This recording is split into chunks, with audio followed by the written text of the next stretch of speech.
Alors je suis dans la joie quand on me dit allons à la maison de l'Éternel. Amen. Et ce matin nous sommes ensemble. On n'a pas besoin d'aller dans un lieu pour que la maison de l'Éternel se rassemble. Matthieu chapitre 25. Alors le royaume des cieux sera semblable à 10 vierges qui ayant pris leur lampe allèrent à la rencontre de l'époux. 5 d'elles entre elles étaient folles et insensées, et 5 sages. Les insensés, en prenant leur lampe, ne prirent point d'huile avec elles.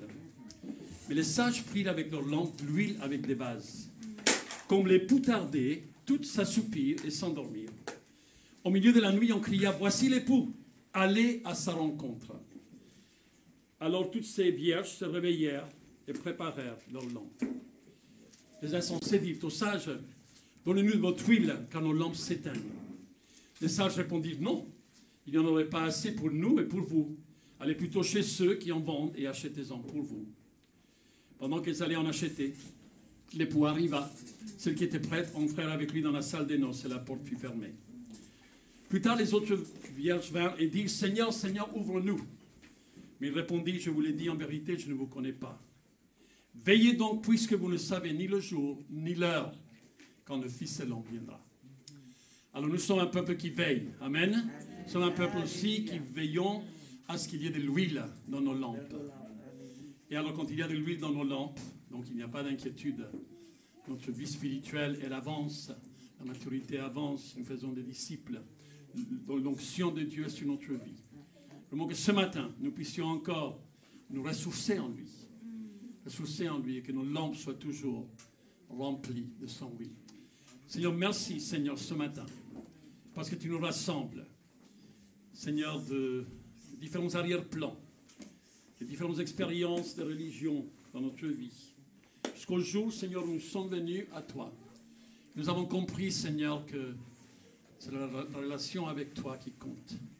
Te remercions, Seigneur, parce qu'une fois qu'on est en relation avec toi, tu commences à veiller sur nos vies. Et nous examinons nos vies, Seigneur, pour voir que nous sommes dans la foi, pour voir, Seigneur, que nous discernons le corps de Christ, pour comprendre, Seigneur, que nous sommes attachés les uns aux autres, liés les uns aux autres, en tant que membres du corps. Et ce matin, Seigneur, nous te demandons que chaque personne, ceux qui viennent dans ce lieu, puisse veiller à ce que leur lampe soit remplie de ton huile sainte. Au nom de Jésus. Dans ce temps de louange, de prière, Seigneur, nous puissions vraiment exalter ton nom. Élever nos regards vers toi, Seigneur. Alléluia. Et surtout veiller. Veiller et prier. Parce que nous ne savons pas le jour ni l'heure quand le Fils de l'homme viendra. Mais nous voulons être prêts. Et ta parole dit que ceux qui ont cet espoir en eux se purifient. Comme lui, il est pur. Au nom de Jésus. Amen. Amen. Levons-nous et adorons le Seigneur ensemble. Il y a des personnes qui sont ici pour la première fois. Donc on les accueillera tout à l'heure. Mais c'est vraiment une joie de savoir que le Seigneur nous convoque. Le Seigneur nous invite. Et nous avons répondu oui à cette invitation. Nous allons recevoir de lui ce dont nous avons besoin. Voyez bien les paroles des chants. Chantez-les du fond des cœurs. Que le nom de Dieu soit glorifié. Amen. Bonjour tout le monde, ça fait plaisir de vous voir ce matin. On a vraiment une super liste de chants à vous préparer ce matin. On a vraiment senti le Saint-Esprit avec nous pendant qu'on préparait. Il y a vraiment une onction là-dessus. C'est vraiment cette semaine, j'avais à cœur de reconnaître qui Dieu est pour nous dans ma vie et qu'il est mon roc, que je m'appuie sur lui. Et il mérite vraiment que j'élève un alléluia pour lui. Il mérite que je déclare vraiment sa grandeur. Il mérite que je prenne le temps aussi d'apprendre à le chercher, que j'apprenne à recevoir ce qu'il me donne et à voir qui il est dans ma vie. Du coup, j'aimerais vraiment vous porter dans cette louange ce matin. Alléluia.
tempête.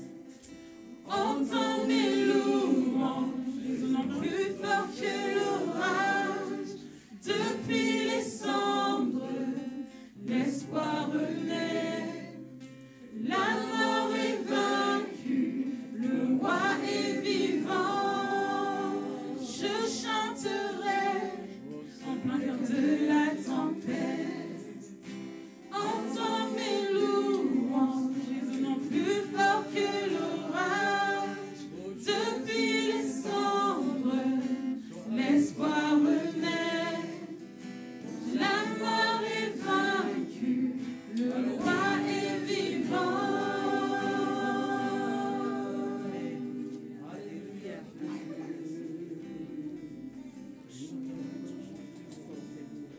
Alléluia, Seigneur. Loué soit le Seigneur. Alléluia. Alléluia. Que ton nom soit glorifié, Seigneur. Ton nom soit sanctifié dans nos vies et dans nos cœurs. Alléluia. Alléluia, Seigneur Jésus. Amen. Nous chanterons toujours plus fort, Seigneur. Plus fort tes louanges parce que tu en es digne, Seigneur. Tu es digne de toute adoration. Tu es digne de toute reconnaissance parce que tu es le Dieu qui prend soin de nous. Merci pour ta grâce, ta bonté, ta miséricorde, Seigneur. Réponds ta grâce infinie en ce lieu ce matin, Seigneur. Viens toucher nos cœurs, Seigneur. Et pour visiter nos cœurs, voir tout ce qui n'est pas la gloire de ton nom, Seigneur. Merci, Seigneur. Merci pour ta présence en ce lieu ce matin, Seigneur Jésus. Parce que tu es digne, tu es digne, tu es digne de toute adoration, de toute louange. Tu es digne de notre amour, Seigneur Jésus. Alléluia. Gloire à ton Seigneur, gloire à l'agneau immolé. Alléluia. Alléluia. Alléluia. Alléluia.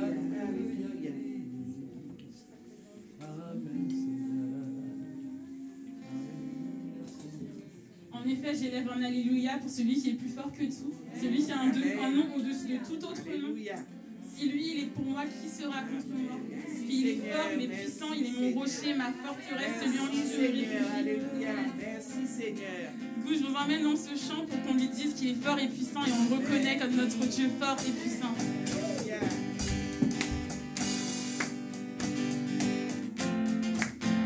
Oh, oh, oh, oh.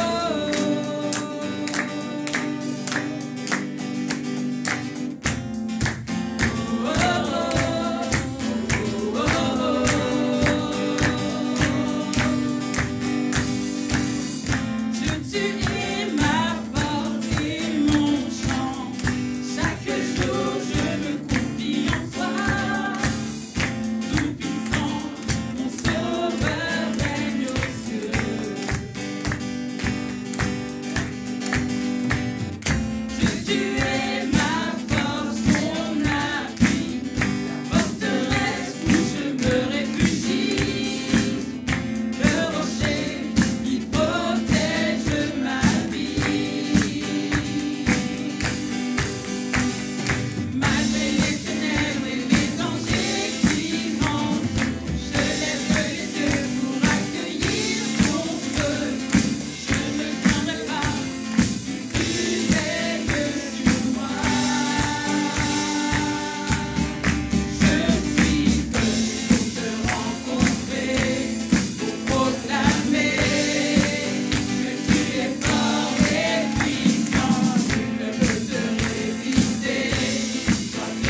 Tu nous abrites sous tes ailes, tu nous recouvres, Seigneur, de ta main puissante.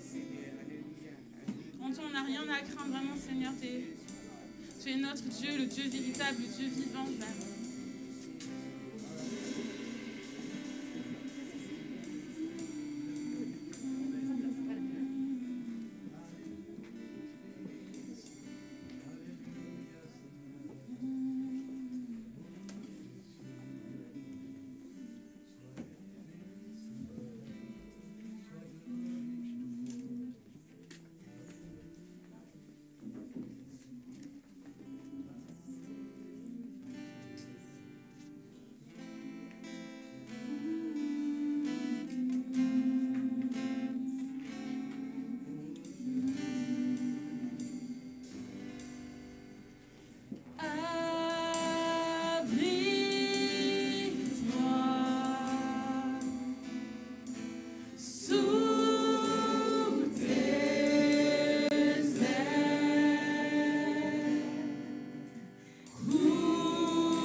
tranquille, car tu es là. Je suis tranquille, car tu es là. Je suis tranquille, car tu es là. Je suis tranquille, car tu es là.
De la même façon qu'on reconnaît que Dieu il est fort et puissant et que c'est lui qui nous abrite, c'est qu'on reconnaît aussi qu'il mérite qu'on construise notre maison sur lui, qu'on bâtisse notre vie sur lui, qu'on s'appuie sur lui en tout temps, que nos fondations même, ça a besoin d'être lui en fait.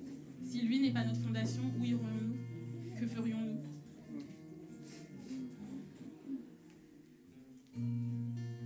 Digne de tous les chants que je chanterai, digne de la louange que j'élèverai, digne de chaque souffle que je te rendrai, je vis pour toi.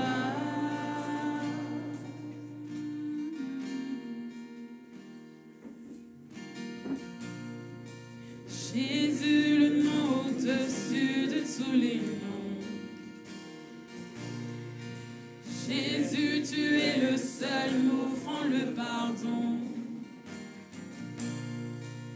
Digne de chaque souffle que je te rendrai, je vis pour toi.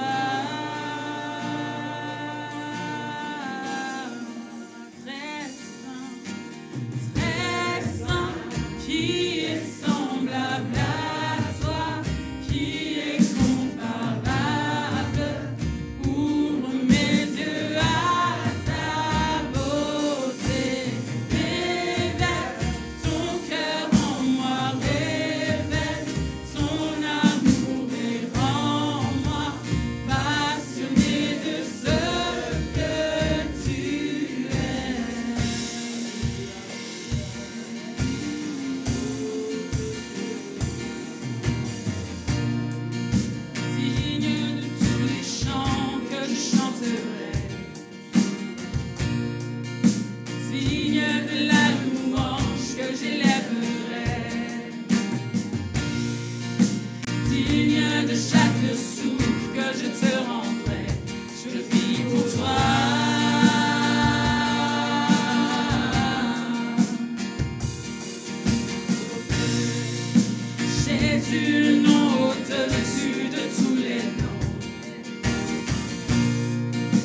Jésus, tu es le seul m'offrant le pardon.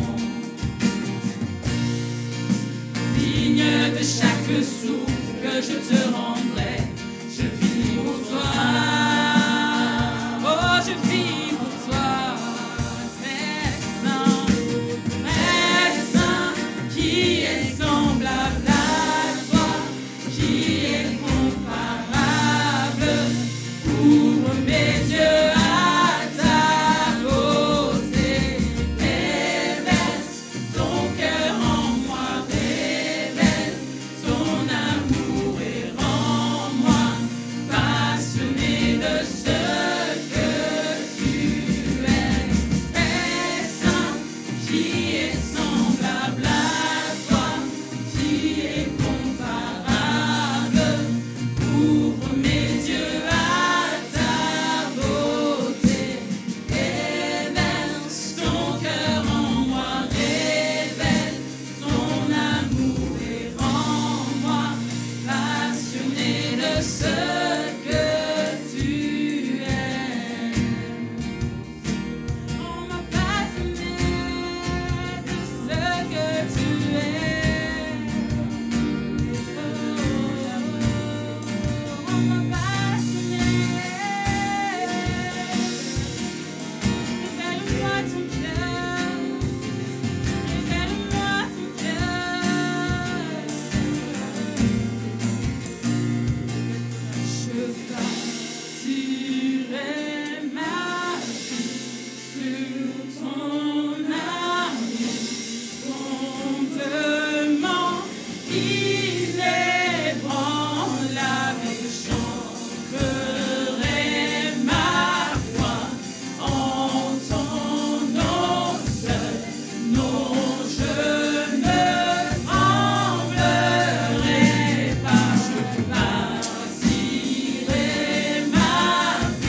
nom. On célèbre ton saint nom éternel. Toi, le roi des rois, le seigneur des seigneurs.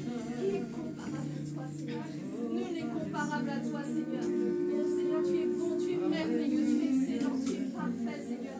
Vivre avec toi, Seigneur, c'est une réjouissance de chaque jour, c'est une ivresse de chaque instant éternel. Mon âme te bénit, Seigneur, mon âme te célèbre pour qui tu es. Mon âme te célèbre pour ta bienveillance que tu déverses chaque jour. Mon âme te célèbre, Seigneur, parce que tu me prends la main chaque matin. Mon âme te célèbre, Seigneur, parce que même dans les choses les plus compliquées, tout semble plus simple avec toi. Tu es la solution, tu es le chemin, tu es la vérité, tu es la vie, Seigneur. Oui, je t'aime, Papa. Je t'aime, Jésus, je t'aime, Saint-Esprit. Et je renouvelle, Seigneur, mon amour chaque jour pour toi, Papa. Mon engagement chaque jour avec toi, Seigneur. Parce que tu es le chemin, Seigneur. Et tu es ma boussole, Seigneur. Tu es celui qui ne me juge pas. Tu es celui qui m'aime comme je suis. Tu es celui qui m'aide à progresser chaque jour. Tu es celui qui me montre. Tu es ce grand pédagogue, Seigneur. Je t'aime. Je t'aime pour tout ce que tu es, pour tout ce que tu me révèles, pour tout ce que tu m'apprends, pour ta patience avec moi. Mais je t'aime, Seigneur. Je t'aime parce que tu me montres chaque jour tous mes défauts. Je t'aime parce que chaque jour tu me montres comment avancer, Seigneur. Je t'aime parce que tu me dis toujours relève-toi, Seigneur. Je t'aime parce que, Seigneur, tu n'es pas celui qui juge, Papa. Je t'aime, Papa. Je t'aime, je t'aime, je t'aime, je t'aime.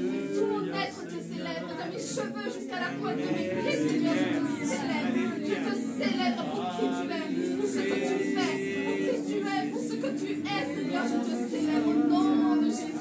Amen.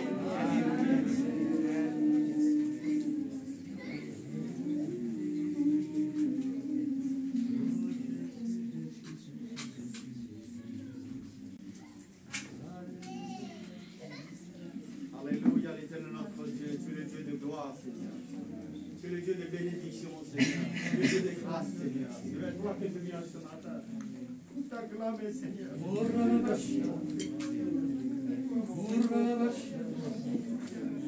C'est toi mon libérateur, Seigneur. C'est à toi que je vais t'acclamer, Seigneur. Oh, cher Jésus, tu fais bon, tout ce que tu fais merveilleux, Seigneur. Partage de l'éternel. Moi, je mets mon cœur, mon Père. Merci, Seigneur. Alléluia.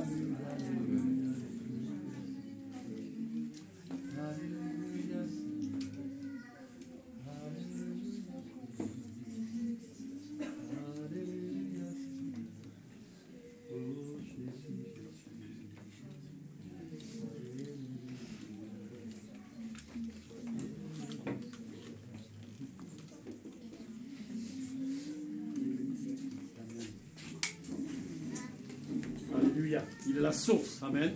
Prenons place. Il est la source. Alléluia. La source de vie, il est la source de guérison aussi. Donc avant qu'on prenne la Sainte Seine, j'aimerais qu'on prie ensemble donc pour trois situations particulières. Mais la Bible dit qu'il faut toujours venir avec des actions de grâce. Et donc, il y a 2 semaines, on a prié pour Marie, qui, donc, vraisemblablement, avait besoin d'une opération très délicate par rapport à son aorte. Et de là, le médecin lui a dit que ce n'est pas nécessaire. Amen. Alléluia. Amen. Amen. Alléluia. Et donc, Marie et Catherine, donc, elles marchent avec le Seigneur depuis des années à La Rochelle. Et chaque fois qu'elles viennent, donc, on a un contact. Et la dernière fois, ils m'ont présenté par téléphone Jocelyne. Jocelyne, donc, qui avait perdu son frère il n'y a pas très longtemps en arrière. Et donc, Jocelyne, au téléphone, elle a donné son cœur à Jésus. On a prié ensemble. Elle habite Boulogne-Billancourt. Donc, elle est là ce matin. Bienvenue, Jocelyne. Dieu bénisse. Et donc, Jocelyne venait avec un sujet de prière. Et donc, Satan s'est compris pour elle. Et que le Seigneur se manifeste. Amen. Grande fatigue, fièvre, maux de tête, une anémie auto-immune, toutes les superfusions à l'hôpital tous les 2 mois. Priez pour moi. Le Seigneur sait exactement de quoi il s'agit. Nous allons prier pour Jocelyne ce matin. Que le Seigneur puisse se révéler à elle. Il est déjà son Père depuis quelques mois. Qu'il puisse se révéler ce matin que celui qui guérit, c'est lui qui vient et qui prend soin de nous. Et Jocelyne, ce matin, déchargez-vous de tous vos soucis, car il prend soin de nous. Te prions, Seigneur, pour Jocelyne, Seigneur, ce matin. Oh Père, nous te remercions, Seigneur, parce que elle est là, Seigneur. Elle s'approche de la source. Et Seigneur, tu as dit, Seigneur, que la guérison est le pain de tes enfants. Seigneur, nous te prions, Seigneur, maintenant, Seigneur, que tu lui donnes de ce pain. Amen. Au nom de Jésus. Que tu poses ta main sur elle, Seigneur. Que tu viennes la visiter, Seigneur. Et que ce matin, elle soit rassurée dans son cœur. Que les choses vont changer, Seigneur. Parce que, Seigneur, c'est toi, Seigneur, qui veille. C'est toi, Seigneur, qui viens intervenir. Seigneur, bénis-la, Seigneur. Guéris-la entièrement. Merci, Seigneur, parce que tu l'as consolée dans son chagrin. Tu t'es révélé à elle, Seigneur, et elle a ouvert son cœur à toi. Elle t'a reçu dans sa vie, comme ta parole le dit. Et elle est devenue enfant de Dieu, et maintenant, Seigneur, elle est en train de grandir en toi. Te prions, Seigneur, pour Jocelyne, Seigneur, que ce matin, Seigneur, tu la visites là où elle est, avec ton onction, Seigneur. Alléluia. Au nom de Jésus. Au nom de Jésus-Christ, continue, Seigneur, à guérir, Seigneur, Marie, Seigneur, par rapport à son dos.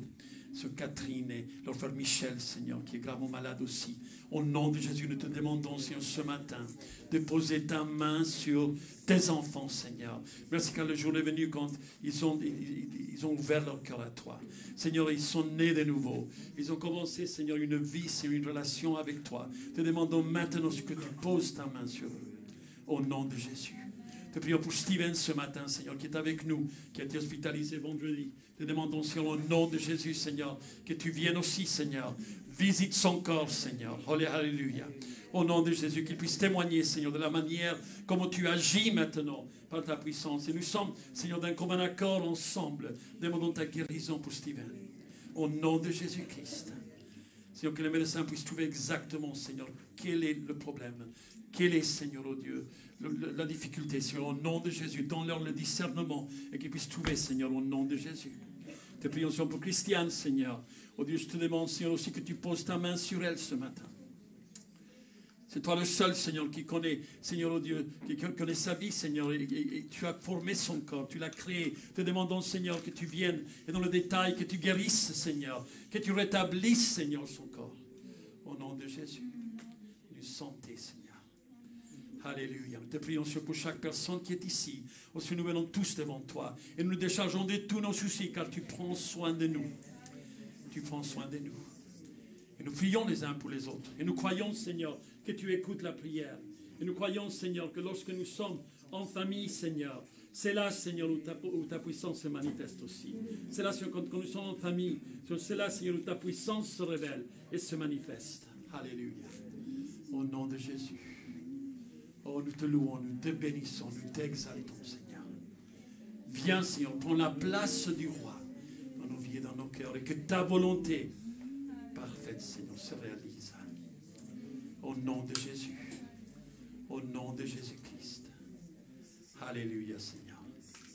Élevons nos voix avec le Seigneur. Élevons nos voix avec le Seigneur quand nous prions. Élevons aussi nos voix avec le Seigneur. Remercions-le. Remercions-le. Alléluia. Alléluia, alléluia, alléluia, Seigneur. Oh, alléluia, nous voulons prendre le temps d'embrasser le Fils. Nous voulons prendre le temps de te dire combien nous t'aimons, de te dire combien de fois, Seigneur, tu as été si fidèle. Seigneur, et nous rappeler, Seigneur. Alléluia. Alléluia. Merci, Seigneur. Et que chaque personne, Seigneur, qui vient au milieu de nous, peut aussi, Seigneur, s'approcher, Seigneur, de toi. S'approcher, Seigneur, de la source du salut. La source, Seigneur, de rédemption. Alléluia en toi.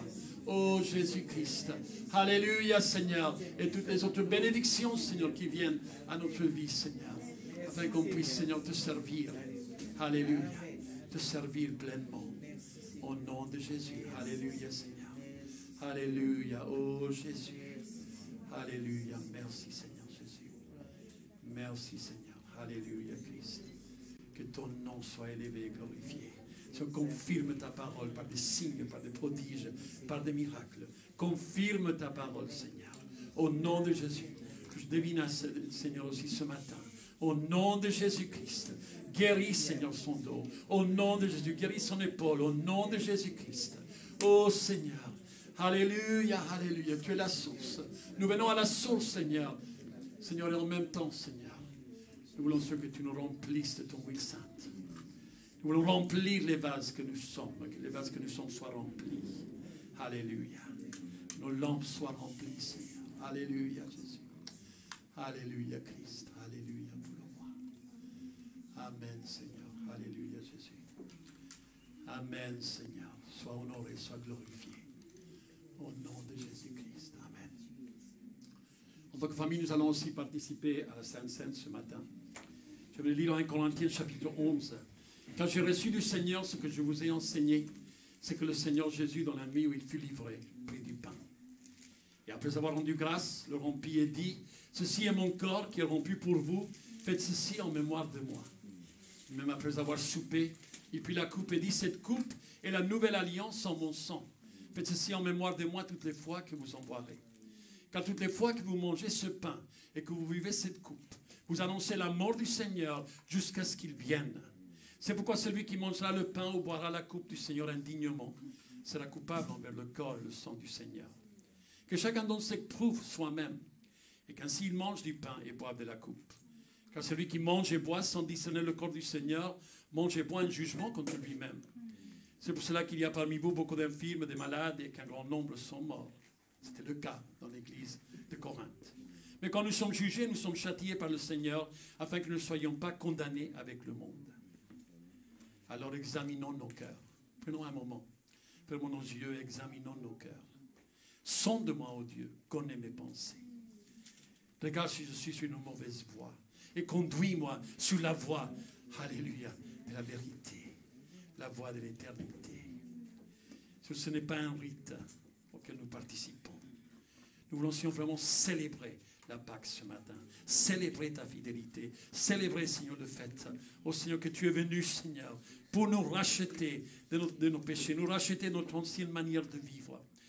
Et les actes qui nous condamnaient, et les choses qui nous condamnaient, et notre dossier judiciaire, de toute notre vie, Seigneur, qui nous condamnait, a été, alléluia, effacé à jamais par ton sang précieux. Et ce matin, Seigneur, nous voulons célébrer ta fidélité, ta grâce dans nos vies. Au nom de Jésus. Au nom de Jésus-Christ. Alléluia, Seigneur. Amen. Amen. Amen, Jésus. Alléluia. Je vais demander à Christophe et à Michael et à Thierry de venir devant. Et ils vont commencer à servir les éléments de la Sainte Seine. Ils vous rendent ce service, que vous puissiez participer. C'est dans votre cœur, vous savez que vous êtes disciples de Jésus. Et que de jour en jour, vous êtes en train de découvrir ce qui est de marcher avec Dieu, de vivre dans sa sainteté, de vivre, d'avoir cette espérance vivante en vous. Celui qui a cette espérance se purifie comme lui-même est pur. Participe, prends les éléments pendant qu'on chante un chant qui nous ramène, alléluia, à la pensée de la croix, à la pensée de ce que Jésus est pour nous. Amen. Merci.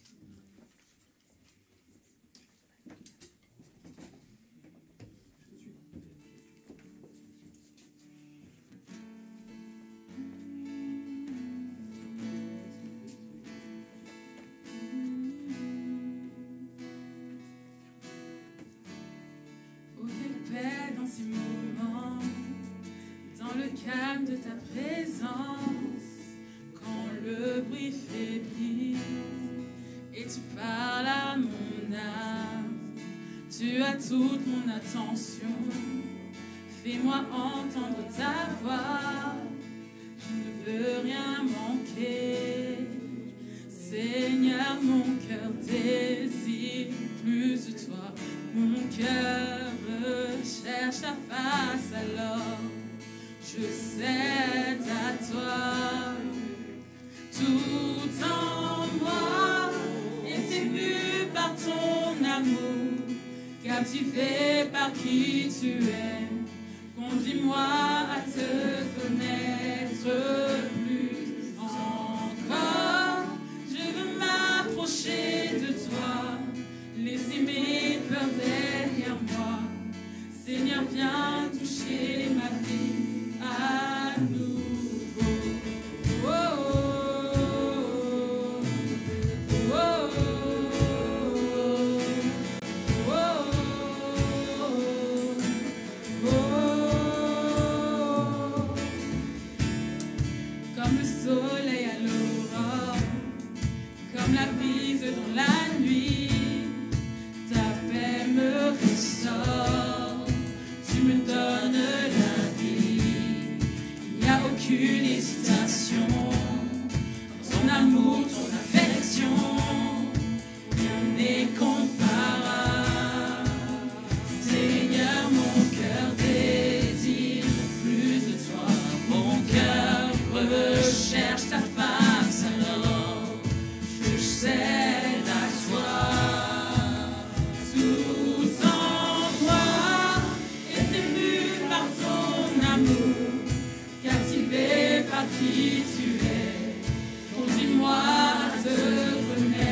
Lèvons-nous.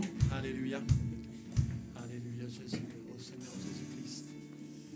Merci Seigneur Jésus. Merci Seigneur. Merci pour ton sacrifice sur la croix. Merci Seigneur parce que nous avons regardé la croix, Seigneur. Nous avons compris jusqu'à quel point tu nous as aimés. Merci parce que tu nous restaures. Tu as restauré nos vies, Seigneur. Merci, Seigneur, pour ton corps brisé sur la croix, meurtri pour nous. Oh, alléluia. Merci, Seigneur, tu t'es laissé fouetter, tu t'es laissé, Seigneur, tu as de tout cœur, Seigneur. Laissez, Seigneur, oh Dieu, cette souffrance vient sur toi. Seigneur, afin, Seigneur, qu'aujourd'hui, nous soyons tes disciples. Nous soyons, Seigneur, tes disciples, Seigneur, et que nous marchions, Seigneur, main dans la main avec toi. Au nom de Jésus-Christ. Seigneur, merci, Seigneur, parce que ce matin, Seigneur, Seigneur, c'est un rappel de ce que tu as fait. Et nous sommes reconnaissants. Merci pour ton sang versé sur la croix. C'est pour la coupe, Seigneur, qui nous rappelle, Seigneur, que oui, nos péchés ont été effacés à jamais. Au nom de Jésus-Christ. Sauvés par ta grâce. Alléluia. Sauvés par ta grâce, Seigneur. Au nom de Jésus. Amen.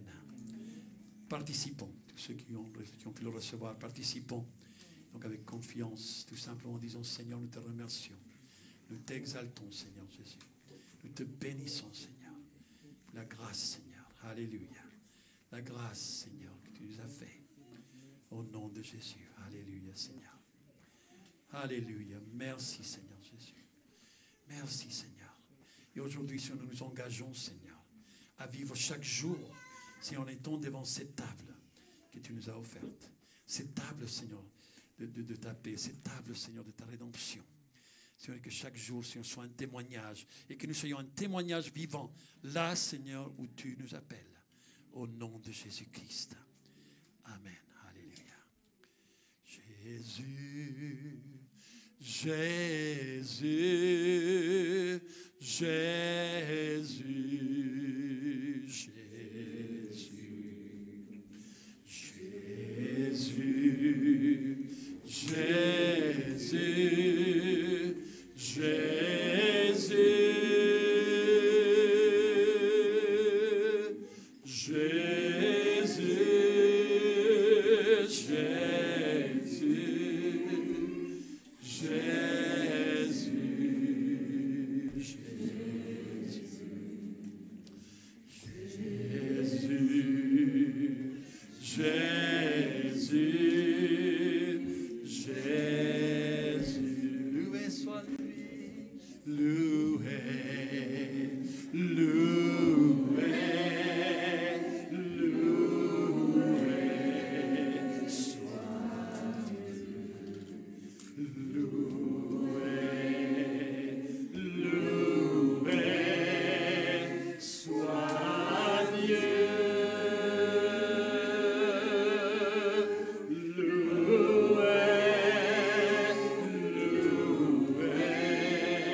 Vous savez, nous ne pouvons pas pour le moment passer dans les rangs pour recueillir les offrandes. Donc, voilà, c'est des indications qu'on nous donne par rapport donc à la pandémie et par rapport donc à ce que nous rassemblons au risque donc de contamination ou quelque chose. Mais il y a une boîte derrière sur la table. Donc, si vous avez des offrandes donc à donner, les 10 000 offrandes, vous pouvez donc les placer dans cette boîte. Et nous donnons comme au Seigneur. Amen. Et nous le servons de tout notre cœur. Amen. Je vais demander aux enfants de se rendre dans leur classe avec les moniteurs qui les attendent. Les moniteurs qui les attendent. Donc les enfants vont sortir. Il y a des ados aussi, donc certainement qui donc sont aussi invités.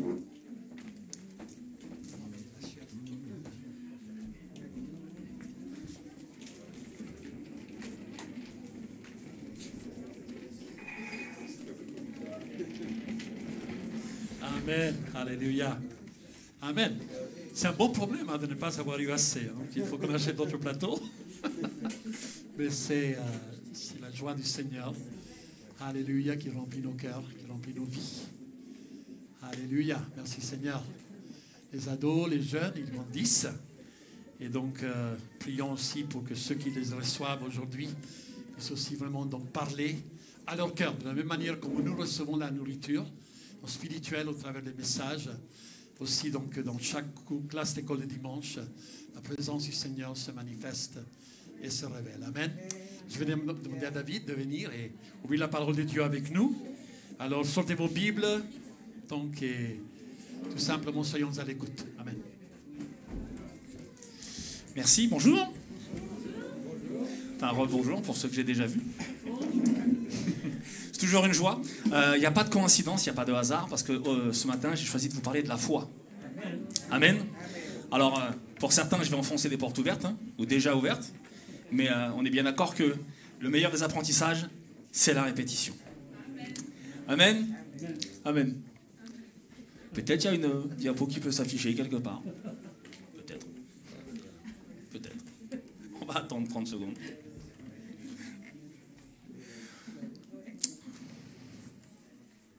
Bon, en attendant que ça arrive, voilà. La foi, une question de point de vue. Avoir la foi et garder la foi surtout, c'est pas toujours chose facile. Et j'ai choisi de prendre le pendant de dire qu'effectivement la foi, c'est avant tout garder le regard sur Dieu. Amen. Lors de l'élaboration de mon partage de ce matin, j'ai été travaillé par deux choses. La première, c'est un passage du livre des Lamentations de Jérémie. Donc, Jérémie 3, 22, 23. Lamentation de Jérémie. Chapitre 3, versets 22 à 23. Les bontés de l'Éternel ne sont pas épuisées. Ses compassions ne sont pas à leur terme. Elles se renouvellent chaque matin. Oh, que ta fidélité est grande. Amen. Et la deuxième chose, c'est une citation d'Henry Ford. L'échec n'est que l'opportunité de recommencer plus intelligemment. Alors, je ne vais pas prêcher sur Romains 12:2, soyez renouvelés par l'intelligence. Mais en fait, voilà, c'est ces deux notions-là, parce qu'effectivement, comme vous tous, je pense que je vis des choses pas toujours évidentes, et que j'ai l'impression des fois, ou bien de tourner en rond, ou de pas forcément avancer. Donc on va voir ce matin différentes choses, 3 notions, mais c'est pas encore pour tout de suite. Simplement vous dire qu'effectivement, dans la manière dont on aborde les choses, que ce soit à l'église ou dans nos vies, bien souvent, quand ça fonctionne pas, on est tenté de se lasser ou d'abandonner. Quand on voit qu'on recommence les choses une fois, puis 2 fois, puis 3 fois, et puis que ça n'a toujours pas d'issue favorable, on a tendance à se dire, bon, c'est peut-être pas pour moi, c'est peut-être pas maintenant, et c'est peut-être pas ça. Et encore une fois, quelquefois ça l'est, mais bien souvent, ça ne l'est pas. On n'est pas patient. Alors moi, je suis le cas pratique de la non-patience. Je ne suis pas patient. Je suis patient avec rien, même pas avec moi-même. Donc, c'est vous dire... Des fois, on a souvent de l'indulgence pour soi-même, moi, c'est pas le cas. Enfin, bref. En tout cas, c'est oublier une chose, c'est que la réussite, elle ne dépend pas juste de notre intention, mais elle dépend très largement de la manière dont on va aborder les choses. Amen. Pourquoi est-ce si important, est-ce que vous allez me dire? Donc ça, c'est la citation d'Henry Ford. Pourquoi est-ce si important, me direz-vous? Parce qu'être capable de voir les choses comme Dieu les voit, parce que c'est de ça dont il est question ce matin, voir les choses comme Dieu les voit, et non pas voir les choses comme nos yeux nous les rapportent, ça va déterminer 2 choses. Les sentiments qui vont nous animer et surtout les actions qui vont en découler. Amen. Amen. Donc j'ai choisi un verset pour illustrer ça, un verset que j'aime aussi beaucoup. L'œil est la lampe du corps. Si ton œil est en bon état, tout ton corps sera éclairé. Mais si ton œil est en mauvais état, tout ton corps sera dans les ténèbres. Si donc la lumière qui est en toi est ténèbre, combien seront grandes ces ténèbres? En même temps, ça nous parle de quelque chose, qu'on en ait conscience ou pas. On peut être des porteurs d'espoir, de vie et de lumière, ou bien on peut être tout l'inverse. Quelquefois, quand ça ne va pas, ça se voit. Encore une fois, je fais un cas pratique, vous pourrez demander à mon épouse, quand ça ne se voit pas, ça se voit sur ma tête. J'ai voulu lui dire que si ça va, je suis fatigué ou quoi, elle le voit sur ma tête. Et quelquefois, à l'église, c'est la même chose. Si on ne prend pas le temps de s'abreuver régulièrement, journalièrement, on va dire de manière quotidienne. Voilà, journalièrement, ça se dit pas, c'est vrai. C'est nul. Journalièrement, c'est nul. Quotidiennement. Merci, Eduna. Ça va poser problème, parce que ça va se voir dans nos réactions même. Des fois à l'église, ça va, oui, ça va. Non, apparemment ça va pas, mais bon, on ne veut pas en parler. Et c'est là où commence à poser le problème, parce qu'on s'attarde simplement à ce qu'on vit, nous, à la manière dont on voit les choses, et ce n'est pas forcément là où Dieu veut qu'on le regarde. Amen. Amen. On peut donc encourager ou décourager par notre simple attitude. Ça, il faut en avoir conscience. C'est Paul qui disait à Timothée, vous êtes des lettres lues et vues de tous. Amen. Amen. J'ai l'impression que vous n'êtes pas convaincus. Amen. En réalité, tout est une question de perception et de définition de la foi, pour tout dire. Des définitions de la foi, il en existe vraiment beaucoup, qui au final vont finir par nous perdre, parce qu'elles sont souvent trop complexes pour être réellement utiles. La foi, c'est ce qu'on ressent. La foi, c'est ce qu'on voit. La foi, c'est ce qu'on croit. La foi, c'est tout un tas de choses qui, quelquefois, on ne sait pas vraiment ce que c'est que la foi. Amen. La plus connue, elle se trouve en Hébreux 11.1. C'est la réalisation des choses que l'on espère, la démonstration de celles que l'on ne voit pas. Enfin, pas tout de suite. Ou des fois, pas de manière palpable. Amen. C'est de continuer à croire, même si on ne voit pas forcément. C'est de continuer à garder la foi. On va voir tout à l'heure que c'est ces trois piliers qui vont être importants. Connaître, croire et avoir confiance. C'est là-dessus que repose la foi. En le faisant, je me suis dit, ça ne ressemble pas à une chaise, ça ressemble à un tabouret. Parce qu'il n'y a que trois. Mais j'ai eu beau chercher d'autres piliers qui pourraient être aussi importants que ces trois-là. J'en ai pas vraiment trouvé. Alors peut-être que je n'ai pas suffisamment cherché, mais en tout cas, c'est le fruit de ma réflexion. Ces trois piliers-là, connaître, croire et avoir confiance. Amen. Souvent, la foi, on imagine ça comme quelque chose de flou. On imagine ça comme une espèce de chimère. On croit à des choses qu'on espère, mais est-ce que c'est les circonstances qui nous les amènent? Est-ce que c'est la manière dont on lit les choses qui nous arrivent, qui nous font garder la foi? Est-ce que c'est tout un tas de choses comme ça qui définissent notre foi? Honnêtement, non. Je ne le crois pas. Et j'espère que c'est la même chose pour vous. Parce que Dieu nous demande une première chose, c'est la connaissance. Amen. Tout est parti de Dieu a-t-il réellement dit? Dieu a-t-il réellement dit que? Oui. On devrait savoir que oui, Dieu a dit. Amen. Romains 10, 14. Comment donc invoqueront-ils celui en qui ils n'ont pas cru? Donc ça c'est, vous allez voir pourquoi. Et comment croiront-ils en celui dont ils n'ont pas entendu parler? On voit très bien que le premier induit le deuxième, et pour croire, il faut connaître. Amen. Amen. Pour croire à quelque chose, il faut effectivement en avoir connaissance. C'est compliqué quelquefois, on s'attache, on dit souvent pour te connaître, Seigneur, j'ai passé du temps avec toi. Oui, mais il faut savoir avec qui on passe du temps. Qui est la personne avec laquelle on passe du temps? Amen. C'est ça qui va donner l'envie de continuer à passer du temps avec cette personne-là. On veut apprendre à la connaître. Dans une relation, qu'elle soit amicale ou qu'elle soit amoureuse, le plus important, c'est de chercher à connaître la personne. C'est pas simplement s'attacher avec quelqu'un pour pas être seul. Et la réflexion, elle est là aussi ce matin, c'est que est-ce qu'on cherche vraiment Dieu comme une béquille pour pas être seul, pour avoir une raison d'exister? Tiens, moi je crois en Dieu, je suis chrétien. Ou est-ce que je connais Dieu? Je cherche à connaître Dieu parce que c'est quelque chose qui m'intéresse. Je veux connaître Dieu. Seigneur, je veux te connaître. Amen. Amen. Il y a tellement de manières de partager les bénédictions de Dieu que si on reste dehors, ça ne va pas le faire. Si on ne s'implique pas dans le fait de connaître Dieu, comment voulez-vous qu'on en parle? Vous parlez souvent de gens que vous ne connaissez pas, vous? Si, peut-être des fois de Lionel Messi, on ne le connaît pas personnellement, mais quand on voit ce qu'il fait, des fois on se dit qu'il ne sait pas jouer au football ou autre chose. Peu importe. Non, je dis ça, je suis méchant. Non. Juste qu'il est payé, il doit forcément savoir jouer. Fin de la parenthèse. Le simple fait de ne pas connaître Dieu, c'est un problème. Le simple fait d'avoir la Bible, alors je ne suis pas aussi dur que Marc quant à la manière dont on a la Bible. La mienne est moins épaisse que la sienne. Il y a les mêmes choses dedans. Après, je sais que moi aussi, j'aime le papier. Ma femme pourra vous le dire, j'aime les livres. J'aime toucher le papier, j'aime tourner les pages. Mais le dimanche, je choisis la facilité d'avoir une tablette. Pardon.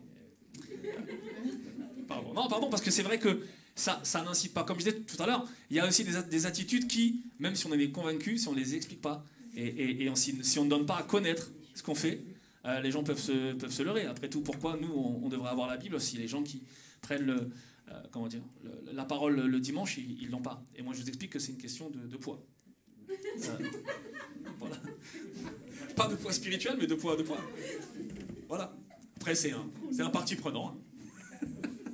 Amen. Amen. On va se recentrer sur le message.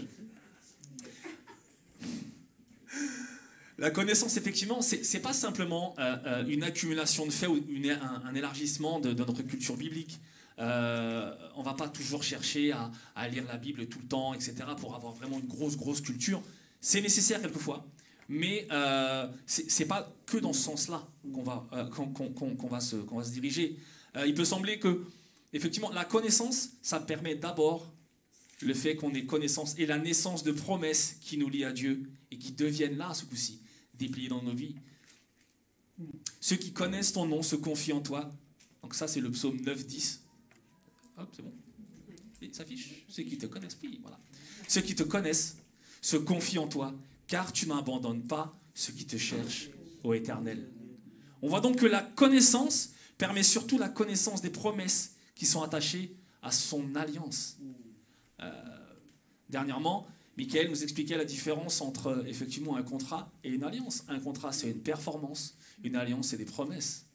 Ce qui nous lie à Dieu sont des promesses. Si on ne lit pas la Bible, on ne pourra pas savoir que ceux qui connaissent son nom se confient en lui et qu'il n'abandonne pas ceux qui le cherchent. Amen. Un autre exemple de promesse, Ésaïe 55:3. Prêtez l'oreille et venez à moi. Écoutez et votre âme vivra. Je traiterai avec vous une alliance éternelle. On voit donc que ce n'est pas simplement pour 10 ans, pour 15 ans, pour 20 ans ou pour quelques mois. Je voulais, après j'ai pas pensé, puis j'ai trouvé que c'était un peu peut-être surfait, prendre une pelote de laine, mais je vous le laisse pour au moins l'idée. Prenez une pelote de laine, vous voyez à quoi ça ressemble une pelote de laine? Oui. Entourée de scotch rouge les 5 premiers centimètres. Déroulez-la entièrement. Ça, c'est toute votre vie. Et le scotch rouge, c'est votre vie terrestre. Tout ça pour vous dire que la relation dans laquelle on est avec Dieu, elle est éternelle. Des fois, on regarde simplement à nos petites vies, à nos peut-être nos premières dizaines d'années, où, on va dire, je dis souvent, vous m'avez déjà entendu le dire, qu'il n'y a pas de gens vieux pour moi. Il n'y a que des gens plus jeunes que les autres depuis plus longtemps. Et parce que c'est ça. Dieu nous maintient jeunes. Dieu nous maintient dynamiques. Bon, il ne garde pas forcément tous nos cheveux, mais ça, c'est autre chose. C'est vrai, hein, Mathieu? C'est vrai. Non, la question est là. La question est là. Il faut quand même comprendre une chose, c'est que connaître Dieu, c'est essentiel.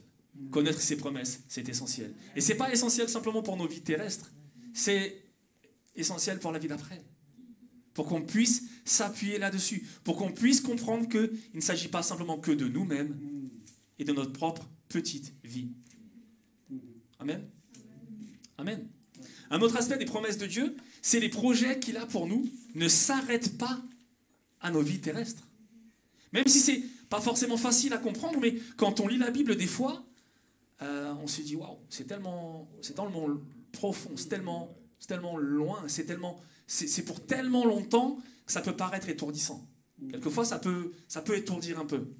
Quand on imagine l'éternité, comment imaginer l'éternité? J'ai déjà du mal à voir la fin de ma journée quelquefois. L'éternité, ça va être compliqué. Vous voyez où je veux en venir? Comprendre aussi, dans la connaissance qu'on a des choses, que ce n'est pas simplement s'arrêter à nos petites vies. On a tendance à comparer, quand on lit la Bible, ce qui nous arrive, etc. Et on a tendance à s'arrêter, nous, à notre propre développement personnel. Or, c'est bien plus que ça. Voir cela, c'est effectivement voir le plan de Dieu. Et ça permet d'éviter des erreurs d'anticipation qui sont liées à notre impatience. Je le disais, quelquefois, je ne sais pas si vous faites comme ça aussi vous, mais quand j'achète un produit, je ne lis jamais la notice. Parce que je suis persuadé que comme je connais l'usage que je vais en faire, je vais savoir m'en servir. Rapidement, je me trompe. rapidement, je me trompe. Je vais rechercher la notice, sous le regard, quelquefois, de mon épouse qui me dit « Ah, tu disais ?» « Non, rien, non, mais je voulais être sûr. » On est un peu comme ça. Quelquefois, on est tellement sûr de savoir comment ça marche qu'on oublie la notice. Quelquefois, on est tellement sûr de savoir qui est Dieu qu'on en oublie de lire la Bible. On est tellement sûr de savoir ce que Dieu veut qu'on en oublie de lire la Bible. Amen. Amen. En apprenant à connaître l'histoire qui lie Dieu et les hommes, en s'intéressant à leur vie, en s'intéressant à leurs œuvres, aux intervenants, au contexte et aux raisons pour lesquelles ils sont intervenus. C'est ça qui est intéressant dans la connaissance. C'est pas simplement lire pour lire, parce qu'à ce moment-là, autant prendre un roman. Si c'est pour se raconter des fables, autant aller au rayon science-fiction. On est bien d'accord? Certains le font très bien, notamment Tolkien. Non, on est bien d'accord là-dessus. Si c'est pour faire de la science-fiction, c'est pas le même rayon. Alors, mon fils me l'a posé comme question. Je lui ai répondu non, et vous allez comprendre pourquoi. Non, Dieu n'est pas un Avengers. Non. Il a effectivement ce qu'on pourrait qualifier de super pouvoir, mais non. Dieu n'est pas un Avengers, et non, il ne se balade pas dans le vaisseau des Avengers pour venir à l'église le dimanche. Non. Donc je vous le dis à vous, quand vous ne le sauriez pas, Dieu n'est pas un Avengers. C'est marqué dans la Bible, Dieu n'est pas un Avengers. Dieu est Dieu, il est éternel. Amen. Il est celui qui... Enfin, je suis celui qui suis. Il est. Point barre. Amen. Tout cela permet effectivement de nous identifier et de nous connecter à notre histoire. Quand on voit effectivement certaines grandes figures de la Bible, Joseph, 17 ans, promis un bel avenir, sujet aussi à la jalousie de ses frères et de ses sœurs, parce qu'il réussissait.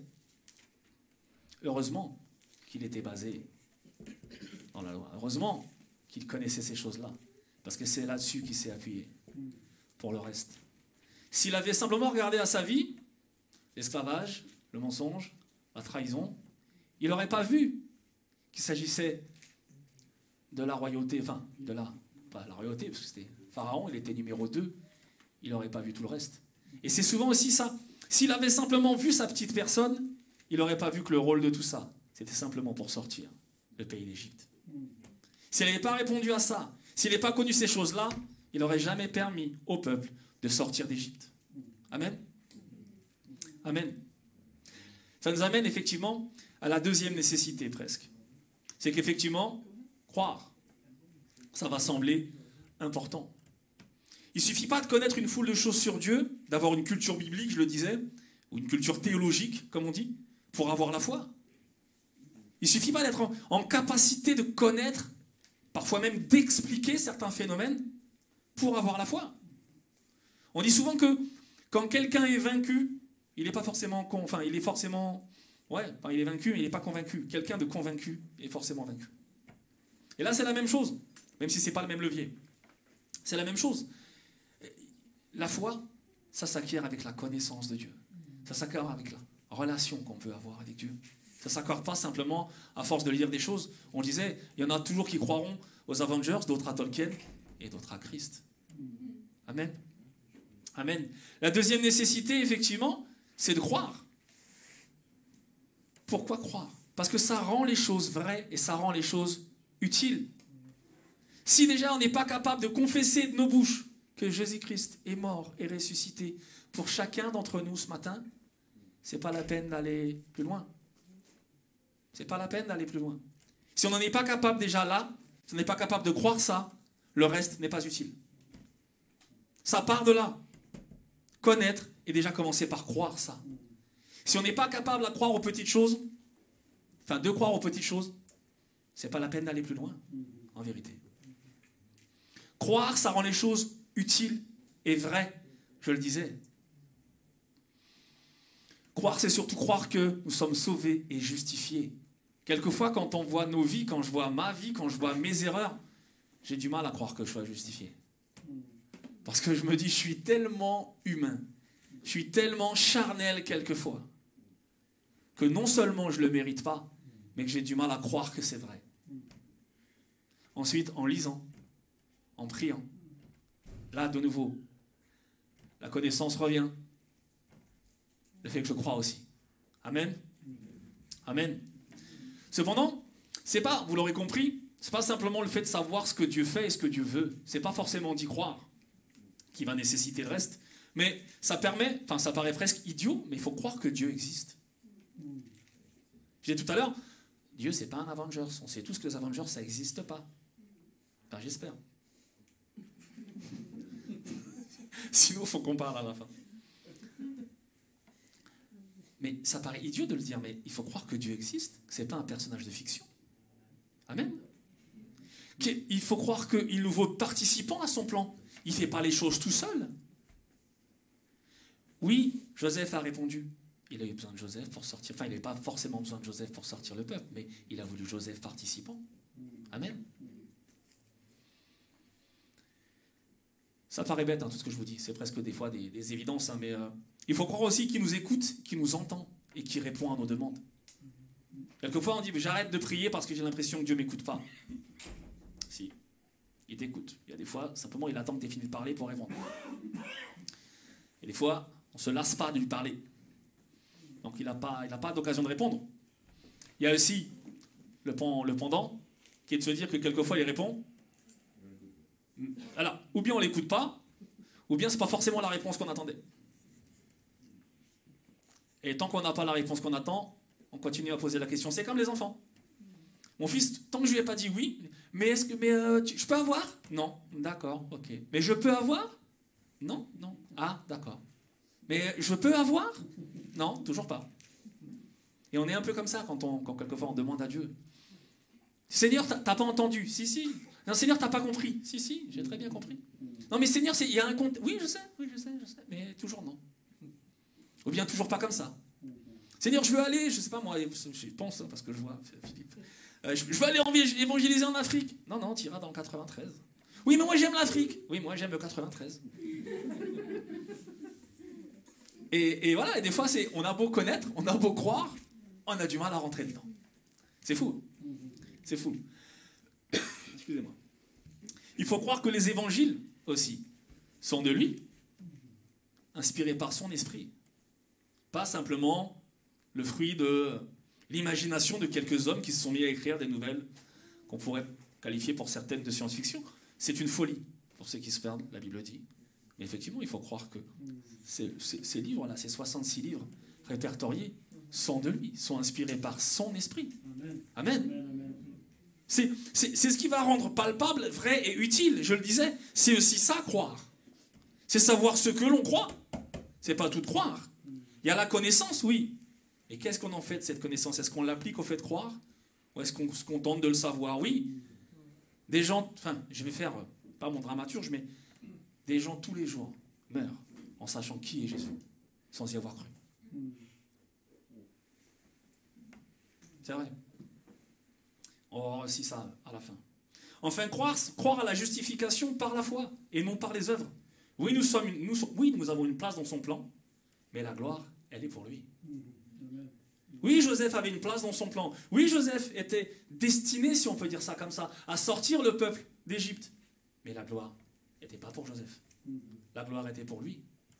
Et dans nos vies, c'est la même chose. Oui, il nous est donné d'entrer des fois dans des choses, de faire des choses, parfois même grandes. Mais la gloire, elle n'est pas pour nous, la gloire, elle est pour lui.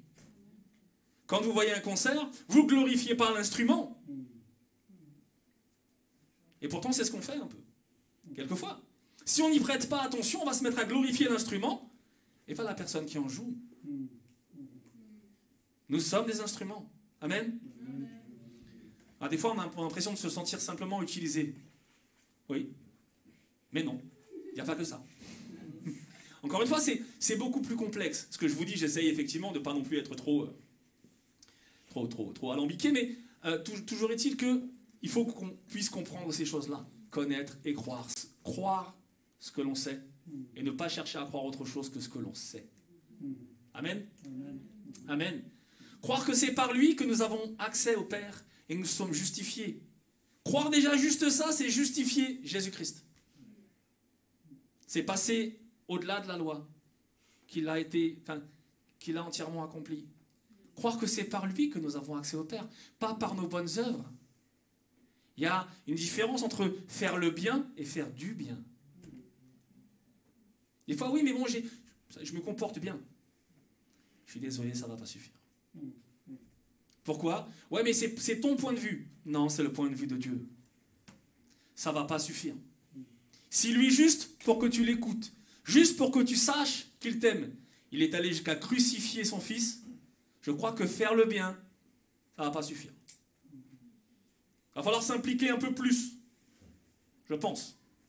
Pas que je pense, c'est ce qui est écrit, c'est ce qui est dit. Amen. Quand Marc, ou peu importe qui d'autre, moi, mais c'est pas la question de moi. Quand on vous dit les choses, généralement, elles sont déjà écrites dans la Bible.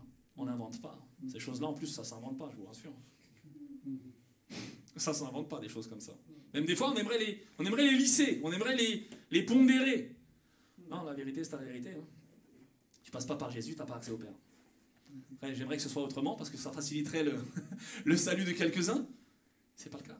Ce n'est pas ce que la Bible dit.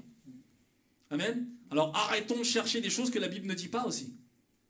Arrêtons de croire en des choses que la Bible ne dit pas. J'aime Michael quand il dit que pour savoir ce qui est important, en règle générale, dans la vie, il faut voir ce qui est important dans la Bible. Si c'est important dans la Bible, alors il faut que ce soit important dans nos vies. Si ce n'est pas important dans la Bible, ce n'est pas forcément important dans nos vies. Amen. Tu confirmes? Amen. Un autre exemple effectivement, j'aime beaucoup cet exemple de promesse. Prêtez l'oreille et venez à moi, écoutez, votre âme vivra. Votre âme vivra. C'est pas simplement vous serez de bons conseils. C'est pas simplement venez à moi, vous serez enseigné. Venez à moi, vous saurez plein de choses. Non. La promesse, elle est claire. Venez à moi, écoutez et votre âme vivra. Je traiterai avec vous une alliance éternelle. Quelquefois, des amitiés peuvent se terminer. Malheureusement, des fois, des alliances aussi, des ménages aussi peuvent se terminer. L'alliance qui est faite entre nous et Dieu, elle est éternelle. Amen. Il ne nous lâchera pas. Il ne vous lâchera pas. Amen. Amen. Croire. Croire, il y a aussi cet autre aspect dont il va falloir qu'on parle ce matin. C'est le fait que, on va parler de témoignages. Est-ce que tu arrives à confesser des choses? Est-ce que tu crois les choses suffisamment pour les dire? Il y a les croire, mais il y a croire aussi qu'on est capable de les dire. Amen. Quel témoignage on rend de nous? Et quel témoignage nous, on rend de Dieu? Paul le disait, hein? Vous êtes des lettres lues et vues de tous. Quel témoignage on rend? Alors, je n'accuse personne ce matin. Je ne veux pas non plus que vous soyez là, il est tout en noir. Non. C'est pas ça. C'est pas ça du tout. Je ne sais pas, je ne suis pas un inquisiteur, loin de là. Rassurez-vous, j'ai mes défauts. Et ils sont nombreux. Mais en tout cas, pas celui de vous accuser gratuitement. Vraiment pas. Non, c'est vrai. C'est ce que je suis en train de penser. Enfin, bref. Le discours, la Bible, bref. C'est pas grave. Croire que c'est par lui, effectivement, qu'on a accès au Père et qu'on est justifié. Je prends le verset de 1 Jean 1,7. Il s'affiche. Mais si nous marchons dans la lumière, comme il est lui-même dans la lumière, nous sommes mutuellement en communion et le sang de Jésus, son Fils, nous purifie de tout péché. Nous sommes sauvés et justifiés. Peu importe ce que vous avez fait avant. Peu importe les gens avec lesquels vous l'avez fait avant. Et croyez-moi, je le prends aussi pour moi. Peu importe ce que j'ai fait avant. Peu importe les gens avec lesquels j'ai traîné avant. Peu importe les projets que j'ai formés avant. Et Dieu sait qu'ils n'étaient pas à la gloire de Dieu. Tout ça, c'est balayé. Je suis sauvé au nom de Jésus-Christ. Amen. Et vous pouvez vous le dire à vous-même. Tout à l'heure, on participera un peu tout à l'heure. Ce sera interactif. Notre problème vient du fait que ces choses sont tellement grandes qu'on a du mal à les croire, en fait. On croit plus facilement à un plan de carrière qu'au plan de Dieu. Vous rentrez dans une entreprise, quelquefois, on vous fait des promesses. D'ici 10 ans, tu verras, tu seras manager. D'ici 10 ans, tu sais, on est un grand groupe. On part à l'international. Ouais. Ça, on y croit plus facilement que Dieu qui nous dit, je traite avec toi une alliance éternelle, je ferai des grandes choses. Et, c'est le dimanche, quoi. Du lundi au vendredi, j'ai une carrière quand même. Même si on ne se le dit pas, ou même si on ne se le dit pas franchement, c'est beaucoup plus facile de croire aux grandes entreprises, à l'international, à la réussite sociale, économique et que sais-je, que quelquefois aux promesses que Dieu met dans nos vies. Et si on ne s'y implique pas, vous avez déjà vu quelque chose grandir si vous ne le nourrissez pas? Ça ne marche pas. Moi, mon métier, c'est jardinier. Alors, je le dis, pour ceux qui ne savent déjà pas, j'ai jamais vu rien croître sans qu'il y ait de la nourriture et de l'eau. Si, ça finit en paille. On est bien d'accord. Ça finit en paille. Pareil, est-ce qu'on donne à manger à notre foi? Est-ce qu'on donne à manger à la connaissance qu'on a de Dieu? Est-ce qu'on continue à chercher? Est-ce qu'on continue à savoir, à chercher à savoir? Est-ce qu'on continue à croire? Qu'est-ce qui nourrit ce qu'on croit? Qu'est-ce qui nourrit notre envie d'aller plus loin avec Dieu? Qu'est-ce qui nourrit ça? C'est ça la question à se poser. Moi, quand j'ai faim, je sais où aller. Alors là, on ne va pas parler de nourriture parce qu'on va y passer la semaine. Mais en règle générale, je sais où me nourrir. Je sais ce qui me fait du bien et je sais aussi ce qui ne m'en fait pas. Et des fois, charnellement, on est plus tenté par un bon poulet beurre de cacahuète avec du riz que par des légumes. Parfois, j'ai dit. Parfois. Il faut savoir où on va. D'accord? Il ne faut pas continuer à se dire que, voilà, la connaissance, elle est dans la Bible. Oui, on peut s'adonner à la lecture un petit peu à droite à gauche dans les librairies chrétiennes. Il y a certainement très très bons ouvrages, etc. Mais la vérité, ce ne sont que, voilà, c'est la Bible. Amen. Revenons à nos moutons. C'est-à-dire que, là encore une fois, si on reçoit le témoignage des hommes, je le disais tout à l'heure dans les grandes entreprises, ça c'est 1 Jean 5,9. Ouais. Si nous recevons le témoignage des hommes, le témoignage de Dieu est bien plus grand. Car le témoignage de Dieu consiste en ce qu'il a rendu témoignage en son Fils. Alors ce verset, il peut paraître... Pour l'expliquer, ça prendrait un petit peu de temps. Mais grosso modo, ce que les gens disent de nous, comment on le nourrit. Oui, bien sûr que quelquefois on se dit, bon, les gens confondent chrétien et prêtre. Je ne suis pas prêtre. Vous êtes prêtre, vous? Non. Et pourtant, les gens pensent toujours qu'on a fait vœu de... Quand on dit qu'on est chrétien, les gens pensent qu'on a fait vœu de chasteté, vœu de pauvreté, et tout un tas de choses qui sont attachées à ça. En tout cas, je ne sais pas pour vous, mais en tout cas, ça m'arrive à moi, me dire, ah bon, mais t'es pas marié? Si, si. Donc t'as pas d'enfant? Si, si, si. Non. Si, si, si. Mais, mais du coup, tu travailles, t'as de l'argent? Oui, oui, oui, oui. Je vis pas dans une grande boîte. Les gens font l'amalgame de ça. C'est bizarre, hein? Les gens font l'amalgame de ça. Et ils s'attendent à beaucoup de choses de nous-mêmes. C'est-à-dire qu'ils s'attendent à ce qu'on soit parfait et saint. Nous aussi, on s'y attend. Et quelquefois, on s'aperçoit qu'on est juste humain. On fait nos erreurs, on a le droit de s'énerver, on a le droit de ça. Et quelquefois, on peut être découragé aussi. Quand on entend ces choses-là, on se dit, j'ai pas forcé assez, j'ai pas fait assez, j'ai pas fait assez. On n'est que des humains. La force est en Christ. Il est fort, et s'il est fort dans nos faiblesses. Soyez-en conscients. Arrêtons de faire les super-héros de la foi en voulant croire qu'on a besoin de rien. On est très fort, on est saint, on est plus que parfait, on est plus que saint. Oui, en Jésus-Christ. C'est la fin de la phrase qui est importante. En Jésus-Christ. Si nous sommes forts, c'est pas grâce à nous, c'est grâce à lui. Amen. La justification, je vais croire aussi que la justification se fait par la grâce, pas par les œuvres. C'est pas parce qu'on réussit qu'on doit s'enorgueillir de réussir. C'est grâce à Dieu. Amen. Ayons ce réflexe aussi là, parce que c'est pas une raison non plus pour faire un complexe d'infériorité, mais c'est remettre les choses à leur place. Amen. Amen. Ça, c'est croire. Il manque un dernier élément dans les prémices, c'est la confiance. J'ai tout à l'heure que ça a démarré avec « Dieu a-t-il réellement dit ?» Adam et Ève, la confiance en Dieu. On ne peut pas connaître, on ne peut pas croire et ne pas avoir confiance. Si tu crois suffisamment, explique-moi pourquoi tu n'as pas confiance. C'est comme si quelqu'un était expert dans un domaine et qu'il ne le pratiquait pas. Des fois, moi, ça m'arrive, hein, l'autre fois, je suis tombé sur une nutritionniste. À première vue, on n'aurait pas dit qu'elle était nutritionniste. Parce qu'elle savait me dire ce que je devais faire. Elle croyait vraiment que c'était bien, mais au bout d'un moment, si tu crois vraiment que c'est bien, tu le pratiques. On est bien d'accord? Si tu crois que c'est bon pour toi, tu le fais. Si tu crois que ton salut, ta paix et ton fonctionnement dépendent de la confiance que tu mets en Dieu, si tu y crois vraiment, tu vas le faire. Par contre, si tu ne crois pas, tu ne vas pas le faire. Et ça va se voir. Amen. Troisième pilier, la confiance. J'ai marqué, oui, il fera. Mais quand et comme il le souhaite. Parce que quelquefois, quand ça ne se passe pas comme on a choisi que ça se passerait, quand ça ne se passe pas comme on avait imaginé que ça se passerait, on perd confiance. On se dit, Dieu ne fait pas. Ou Dieu fait mal. Dieu a mal compris ce que je voulais.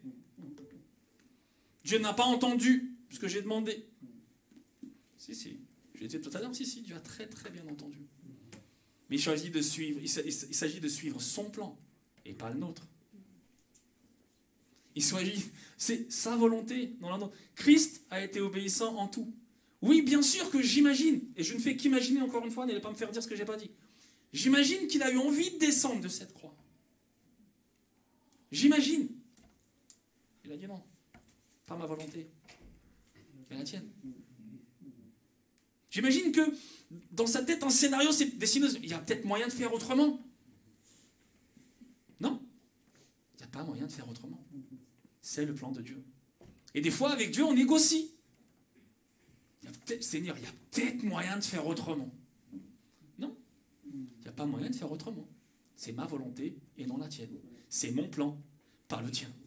Amen. La confiance en Dieu. Le plan de Dieu et ses cheminements sont des choses difficiles à concevoir. Ça, je vous l'accorde. Mais le chemin qui nous mène à la perfection, c'est le meilleur moyen de faire bonne route. Enfin, le meilleur moyen de faire bonne route, c'est de suivre le meilleur des guides. Et quel est le meilleur des guides? Celui qui a déjà pratiqué le chemin. Amen. On est bien d'accord que le meilleur des guides, c'est de suivre quelqu'un qui a déjà pratiqué le chemin. Qui d'autre que Christ a mieux pratiqué le chemin? Personne. En vérité, personne. La confiance nous mène à un aspect de nous-mêmes qui peut nous poser des soucis sur le chemin. Et je le disais tout à l'heure aussi, il n'y a pas plus dur à maîtriser que notre envie de maîtrise. Alors, je ne sais pas si la phrase elle est tordue, certainement. Mais il n'y a pas plus dur. J'ai eu l'occasion, j'ai un collègue qui a une voiture une voiture qui commence à se conduire toute seule. Comment c'est dur de ne pas mettre les mains sur le volant. Pourquoi? Parce que il y a cette notion de confiance, quoi. Il y a cette notion où on a envie de reprendre le dessus. On a envie de reprendre la main. Et quelquefois, c'est pareil avec nos vies. On a beau savoir, on a beau croire, on a envie de mettre la main dessus. Quand on a confié des choses à Dieu, Seigneur, je te laisse t'en occuper, on a envie de prendre le téléphone et de relancer quand même un petit peu, de rappeler quand même un petit peu. On a toujours envie de ça. C'est fou, hein. C'est charnel. Il n'y a pas plus dur à maîtriser que notre envie de maîtrise. Effectivement, la confiance en Dieu, c'est savoir nous abandonner et faire face à notre Dieu d'amour. Savoir placer notre espérance dans l'évangile de grâce, pas dans l'évangile des œuvres. Amen. Savoir nous confier dans ce Sauveur qui est mort et vivant pour nous. Amen. Amen. Il faut bien un verset, non, je crois pas. Si? Ah si. Quand quelque chose s'affiche et que t'es pas là, c'est que tu as oublié quelque chose. Je le crois, je le sais, j'ai confiance. Recommande ton sort à l'Éternel, mets en lui ta confiance et il agira. Il fera paraître ta justice comme la lumière et ton droit comme le soleil à son midi. Est-ce qu'on a confiance en ça? Est-ce qu'on a déjà recommandé notre sort à l'Éternel? Est-ce qu'on a mis en lui notre confiance pour qu'il agisse? Ou on s'est juste dit, Dieu est un plan B. Le meilleur des plans B, mais un plan B. Je vais commencer par d'abord faire. Si je n'y arrive pas, je demanderai à Dieu. Alors que la bonne technique, c'est demander à Dieu et lui demander surtout ce qu'on peut faire. Ça, ce serait la meilleure des choses. Amen. Amen.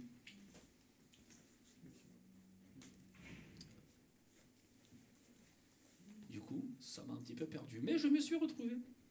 La confiance est en fait la sève de la foi. Sans elle, il n'y a pas de foi qui sauve.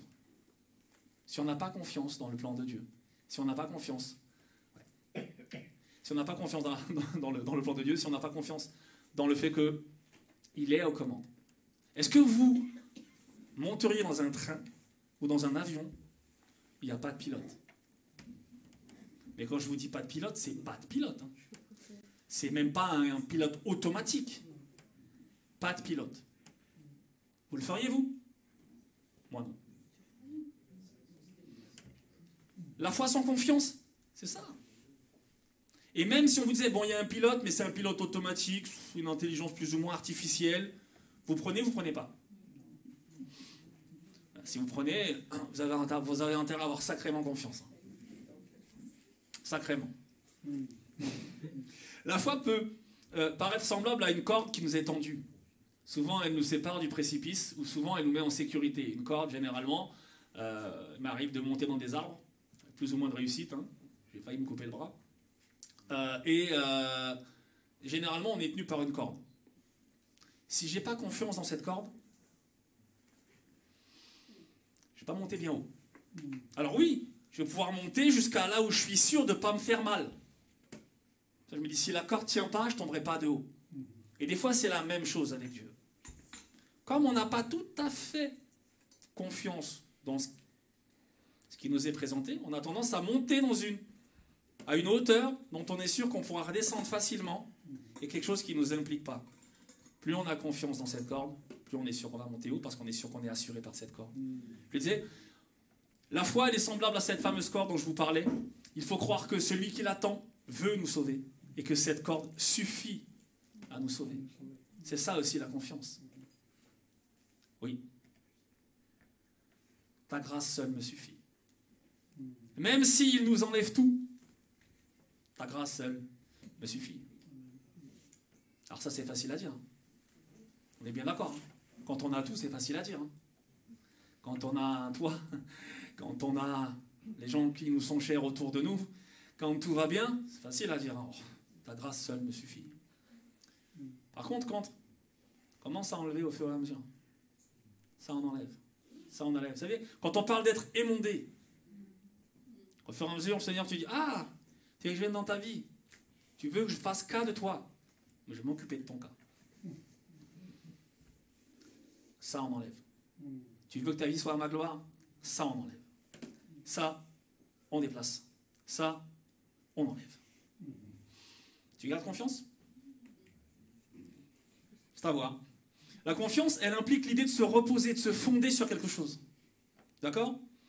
Est-ce que vous appuieriez sur un sol ou sur un édifice dans lequel vous n'avez pas confiance? Si vous êtes à 50 cm du sol, encore une fois, oui. Si vous êtes à 200 mètres du sol, on vous dit, tiens, il y a une feuille de papier, je t'assure, tu peux marcher dessus, tu ne tomberas pas. Encore une fois, 50 cm, ça va. Si je tombe pas de haut. J'ai confiance. Si je suis à 200 mètres, et je peux toujours dire, hein, oui, mais moi j'ai confiance. Vas-y. Non, mais j'ai confiance. Oui, j'ai vu. Mais montre-moi que tu as confiance. Là, il ne s'agit plus d'en parler. Hein. Il s'agit de foi pratique. Et si vous avez confiance ou si vous n'avez pas confiance, ça se voit. Hein. Parce que vous faites ou vous ne faites pas. Là, les choses sont très basiques. Il n'y a pas de théologie, il n'y a pas de culture. Vous faites et vous ne faites pas. Et quelquefois, avec Dieu, avoir confiance en Dieu, ça se résume à ça. Faire ou ne pas faire. C'est on ne peut plus simple. La foi, ce n'est pas un acte aveugle. Ce n'est pas non plus une spéculation métaphysique. C'est encore moins une chose vague et impraticable. Elle se repose sur la connaissance, sur des faits, sur le fait d'y croire. Et sur des choses dont elle est assurée. On pourrait la clarifier, j'ai essayé une phrase qui est un peu simple. Que la foi, c'est croire que Christ est bien ce qu'il prétend être et qu'il fera ce qu'il a promis de faire. Alors, je ne sais pas si je suis clair ou si je vous ai encore plus perdu. Mais c'est la manière la plus simple que j'ai trouvée. C'est peut-être pas la meilleure, j'entends. Mais la foi, c'est croire que Christ est bien ce qu'il prétend être. Un sauveur, un guide, la source. Amen. Et qu'il fera ce qu'il a promis de faire. Amen. Alliance éternelle, prendre soin de nous, rendre notre foi agissante, tout y est. Amen. Nous sommes pour le moment au chaud et en sécurité dans nos assemblées, je marquais, rassurés par des pratiques spirituelles qui nous tiennent en éveil la plupart du temps. Qu'en serait-il si on nous enlevait nos proches, nos maisons, nos emplois? Est-ce qu'on continuerait ne serait-ce qu'à venir à l'église? Je ne parle même pas de croire dans le Dieu vivant. Est-ce qu'on continuerait à venir à l'église? C'est une vraie question, encore une fois. Mais ça fait partie aussi de la confiance qu'on a, de la vision qu'on a. Est-ce que notre foi, elle est basée sur le regard qu'on a sur Dieu ou pas? Là, c'est très facile à voir. Si au moindre problème, tu oublies de venir à l'église. Si à la moindre incartade, peut-être une attitude, quelqu'un qui ne t'a pas dit bonjour, il y a un problème. Il y a un problème. Mais c'est autant de marqueurs que Dieu a voulu mettre dans nos vies. Il ne le fait pas simplement pour nous punir ou pour nous percer la joue. Il le fait pour nous aider. Des choses simples. Si effectivement, dès que tu as passé une mauvaise journée, ou dès que tu t'es couché un peu tard, tu ne viens pas à l'église, bah déjà parle avec Marc, parce que quand tu verras ces journées, tu t'apercevras que si tu as l'impression de te reposer, bon, bref, Marc, des fois, il a vraiment des journées, alors je ne dis pas parce qu'il est là, je pense vraiment. Voilà. Si dès que tu n'as pas tes 14 heures de sommeil, tu ne viens pas à l'église, 14 c'est beaucoup, je sais. J'ai fait exprès aussi. Hein. Si tu n'as pas tes 14 heures de sommeil, le samedi, pour venir à l'église, tu ne viendras pas. Enfin, tu viendras rarement, peut-être des fois. Si tu as des enfants, encore moins. Mais on en est là. Qu'est-ce qui nous empêche d'aller à l'église? Le fait qu'on ait confiance en Dieu. Simplement, quelquefois. Amen. Amen. En effet, la foi, ce n'est pas simplement une histoire de peuple et de collectif. Ça ne s'apparente pas à une sorte de culture d'entreprise, j'en parlais tout à l'heure. Quand on rentre dans l'église, ce n'est pas une culture d'entreprise. Hein. On n'adopte pas une culture d'entreprise. On se met d'accord sur une profession de foi, certes. Mais la profession de foi, ce n'est pas une culture d'entreprise. Ce n'est pas un règlement intérieur. Hein. On est bien d'accord. Qu'on ne fasse pas d'amalgame. La foi, elle est personnelle. Romains 14, 12. Si vous en doutiez, ainsi chacun de nous rendra compte à Dieu pour lui-même. Il ne pourra pas arriver avec « j'étais de l'église de Marcoste ». J'ai le pass spirituel. Je suis venu 3 dimanches, 4 semaines d'intervalle. J'ai le pass. Non, tu n'auras pas le pass. Je suis désolé. Le pass, c'est Jésus-Christ. Amen. Amen. Chacun d'entre nous doit se fier simplement à lui. Simplement à Christ. Je vais vous proposer un petit récit. Que je vais vous proposer de répéter. Je vais vous dire des choses. Le but, c'est de les répéter. D'accord? Tu seras pour moi ce que tu dis être. Tu feras à mon égard ce que tu as promis de faire. Tu as été établi comme sauveur. Je me remets donc entre tes mains afin que tu me sauves. Je m'appuie sur tes promesses, sachant que tu agiras en tout point comme tu l'as dit. Amen. Amen. Quels que soient les dangers, les difficultés rencontrées, quels que soient les ténèbres et les découragements que vous traverserez, rappelez-vous de ça. Rappelez-vous de ça. Rappelez-vous aussi que si Dieu vous permet de comprendre ce qui doit être fait, faites-le. Faites-le. Si Dieu vous appelle à quelque chose, si Dieu vous permet de comprendre quelque chose et vous demande de le faire, faites-le. N'attendez pas. N'attendez pas. Il vaut mieux une petite foi agissante qu'un grand idéal de foi qui ne mène qu'à rien d'autre que du raisonnement. Des fois, on attend d'être parfait pour commencer à faire dans l'église. Si je vous disais à quel point je ne le suis pas, vous seriez presque déçus. Non, on ne sera jamais parfait. Si, à la lumière de Christ. Dieu nous voit au travers du sang de Christ. Et c'est ça qui nous rend utiles. C'est ça qui nous rend utilisables, j'ai même envie de dire. Rien d'autre. Amen.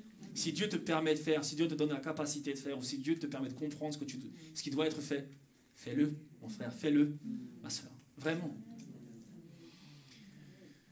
Il ne fait aucun doute, et je vais terminer là-dessus, que beaucoup se sont perdus, et ça de manière éternelle. On disait, c'est pas pour les 20 prochaines années, on parle pas, donc là, on parle pas de purgatoire, on ne parle pas des 30, 40, 100, 200 prochaines années. Il est certain que beaucoup se sont perdus éternellement, alors qu'ils avaient parfaitement compris ce qu'était la doctrine de la foi. Ils avaient parfaitement compris ce qu'ils devaient faire. Ils avaient parfaitement compris sur quoi s'appuyer. Simplement, ils ne l'ont ni vraiment appliqué, ils n'ont pas vraiment non plus été au bout. Et c'est ça qui les a perdus. Ils n'y ont pas peut-être assez cru. Ils savaient, ils y croyaient, mais peut-être pas suffisamment pour le faire. Et quand on ne croit pas suffisamment pour faire les choses, on retourne à la connaissance qui amène le fait qu'on croit, le croit qui appuie le fait qu'on fait. Amen. Amen. D'un autre côté, et il ne faut quand même pas l'oublier, ceux qui se sont confiés entièrement, je pense, alors, vous allez dire que je pense qu'à lui, hein, mais Joseph, mais pas que, David. David, quand il a affronté Goliath, il ne s'est pas appuyé ni sur sa force physique, ni sur son physique, ni sur son armure. Vous savez pourquoi? Parce qu'il n'avait aucun des deux. La seule chose, quand il s'est approché de Goliath, il avait juste Dieu. Il n'avait pas une culture du combat, non, il avait juste Dieu. Il était juste venu donner à manger à ses frères ce jour-là. Il n'était même pas là pour ça. Il ne voulait pas aller au combat, lui, il donnait à manger à son... Et en plus, son père l'enguirlandait parce qu'il n'allait pas assez vite. Ses frères l'enguirlandaient parce que ce n'était pas le menu qui avait été choisi. Il n'était pas là. Il avait juste Dieu. Il n'avait pas les circonstances, il n'avait pas le physique, il n'avait pas l'armure. Dieu lui a permis de comprendre ce qu'il avait à faire. Il l'a fait. Il l'a fait. Amen. Amen. Prions. Seigneur Jésus, merci pour ta grâce, Seigneur. Merci pour ta parole aussi. Merci pour le fait que tu nous permets de passer du temps avec toi. Merci parce que tu nous permets dans ces temps-là de comprendre vraiment qui tu es, ce que tu veux de nous. Merci encore une fois pour toutes les circonstances que tu permets, Seigneur. Aide-nous à garder les yeux fixés sur toi. Aide-nous à vraiment avoir le regard fixé sur toi, afin que nous puissions vraiment discerner ce qui est de notre plan et du tien, Père. Aide-nous à plier sous le plan de Dieu. Aide-nous à plier sous ta propre volonté et faire céder la nôtre, Père. Aide-nous à comprendre ce que tu veux que nous fassions de manière simple, Seigneur. Aide-nous à ne pas nous perdre dans des raisonnements, dans des discours, dans des disputes de mots sur tel ou tel sens, Père. Aide-nous à comprendre clairement ce qu'il y a à faire et donne-nous la force et la nécessité de le faire, Père. Dans le nom de Jésus, je te prie de raccompagner chacun, Seigneur, que chacun puisse tendre cette main vers toi. Que chacun puisse se retourner encore une fois vers ta parole. Que tu puisses insuffler à chacun le goût de la lecture de ta parole. Que tu puisses insuffler à chacun l'envie d'aller plus loin avec toi. L'envie d'aller plus loin que les mots. L'envie d'aller plus loin que les livres, Seigneur. L'envie d'aller dans une relation, Seigneur, où nous comprenons qui tu es, ce que tu fais, pourquoi tu le fais. Aide-nous à adhérer à cela, Seigneur. Aide-nous à mettre de côté notre côté charnel qui cherche à chaque fois à se disputer avec notre conscience, Père. Aide-nous à simplement accepter et croire, Père. Aide-nous et renouvelle notre confiance. Renouvelle la confiance que nous avons en toi, dans ta parole, dans la véracité de ta parole, dans la véracité de ce qui est dit et affirmé comme étant la vérité, Père. Que tu puisses insuffler à chacun cette confiance au plus profond de lui-même, Père. Que tu puisses raccompagner chacun avec la certitude que tu l'aimes, que tu l'as sauvé, Seigneur. Et tout ça, c'est fait par grâce. Dans le nom de Jésus. Amen.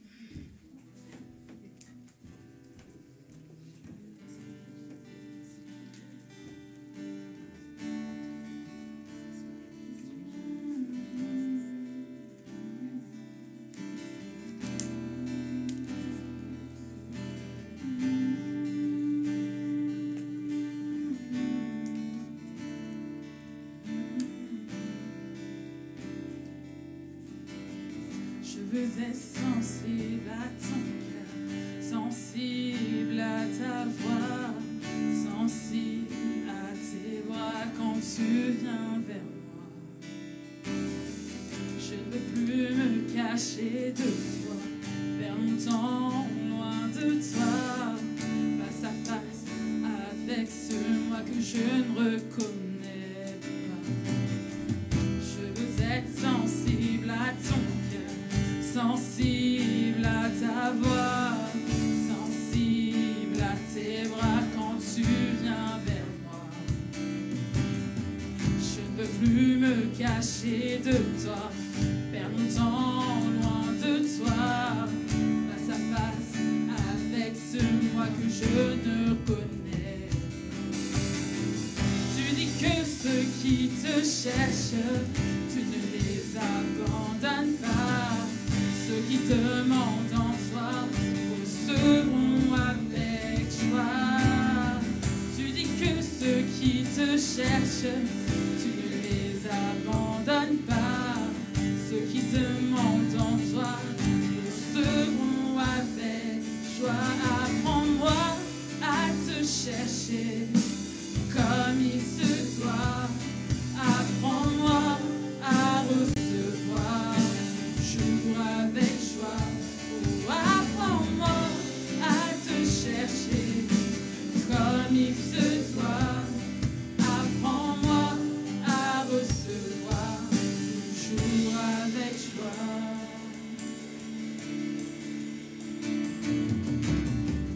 Je veux être sensible à ton cœur, sensible à ta voix, sensible à tes bras quand tu viens vers moi. Je ne veux plus me cacher de toi, perdre mon temps loin de toi, face à face avec ce moi que je ne reconnais pas. Tu dis que ceux qui te cherchent, tu ne les abandonnes pas. Ceux qui demandent en toi recevront avec joie. Tu dis que ceux qui te cherchent, tu ne les abandonnes pas. Ceux qui demandent en toi recevront avec joie. Apprends-moi à te chercher comme il se doit. Apprends-moi à recevoir toujours avec joie. Apprends-moi à te chercher comme il se doit. Apprends-moi à recevoir toujours avec joie.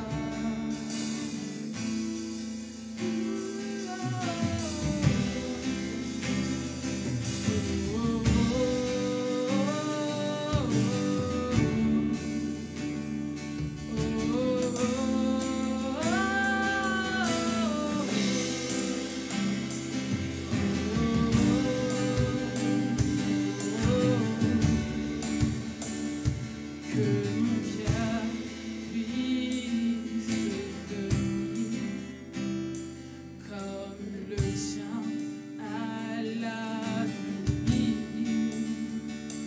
Que mon cœur puisse devenir comme le tien à l'avenir. Que mon cœur puisse devenir comme le tien à l'avenir. Que mon cœur puisse devenir comme le tien à l'avenir.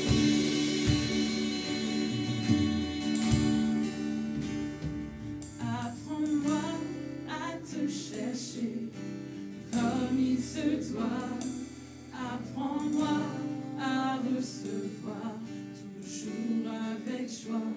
Oh, apprends-moi à te chercher comme il se doit. Apprends-moi à recevoir toujours avec joie. Amen. Alléluia. Nous sommes en apprentissage à chaque instant de comment marcher avec le Seigneur et comment chaque jour lui être agréable. Alléluia. Et ceux qui croient en lui ne seront jamais, jamais, jamais déçus. Amen. Dieu vous bénisse. Que ce soit avec chacun de vous. Témoignez autour de vous. Invitez des personnes à venir donc les dimanches. La réunion de prière ce mardi soir aussi. Invitez inviter des personnes à venir pour qu'on puisse vraiment avoir un temps d'intercession. Que le Seigneur vous bénisse. Et alors, pour ceux qui peuvent, si vous pouvez sortir donc par les portes donc, de secours, j'apprécierais. On nous a demandé de mettre un petit couloir, etc. Donc, on doit être dans les normes. Mais saluez les personnes autour de vous.